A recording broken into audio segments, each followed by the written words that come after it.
Sākuma pozīcija guļus uz muguras, rokas noliksim priekšā, ar pleciem lejā, pacelsim kājas gaisā ar celi 90 grādos un kustība sekojoši.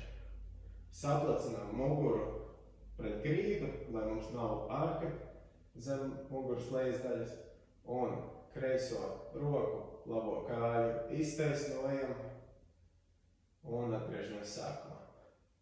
Un pretēji labo roku, kreiso kāju, atgriežamies sākumā.